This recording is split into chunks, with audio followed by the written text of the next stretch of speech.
A worrisome trend in the Netherlands that is slowly becoming the new normal is the systematic exclusion of political parties that were able to get a very high percentage of the votes. This has been the case for a long time for Geert Wilders' political party, which is the second largest party in the country on the national level. But more worrisome than that, from a democratic perspective, are the recent developments in the city of Rotterdam, where the party that was able to get by far the highest percentage of votes was excluded by all the other parties from forming a coalition. The name of the party is Leefbaar Rotterdam and was established over a decade ago by Pim Fortuyn, the politician who got demonized by the left and then murdered on the streets by left-wing activists. When talking about the exclusion of Leefbaar Rotterdam with the Dutch, it quickly becomes clear that they are quite uneducated if it comes to the importance of Western values and principles, including the concept of democracy.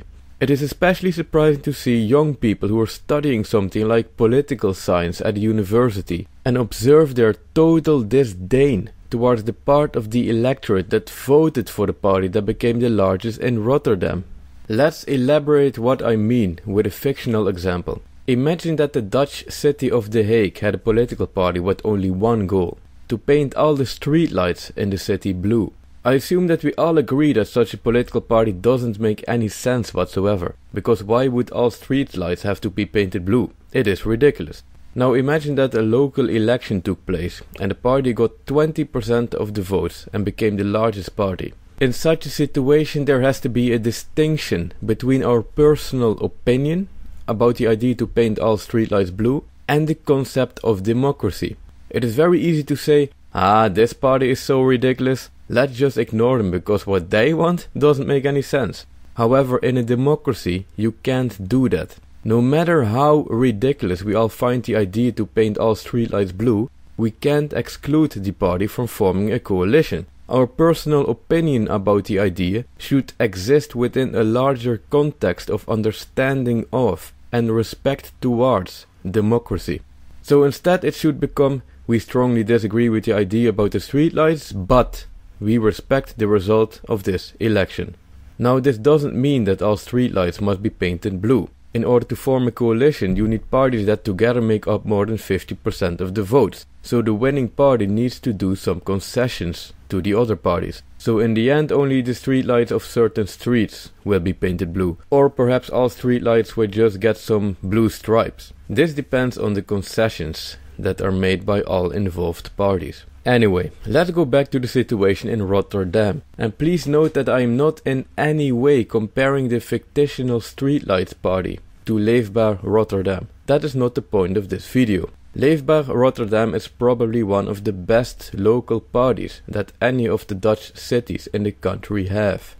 So those people who say things like, oh, but this party is so bad that I'm glad that they are excluded from forming a coalition, have missed certain education. Apparently people in today's Netherlands don't know anymore that there is an important distinction between their personal opinion about a certain political party and the much deeper and more important principle of democracy itself. By justifying the exclusion of such and such political party, they are actually participating in the erosion of the concept of democracy. They are damaging something that is much more fundamental than their individual political opinion.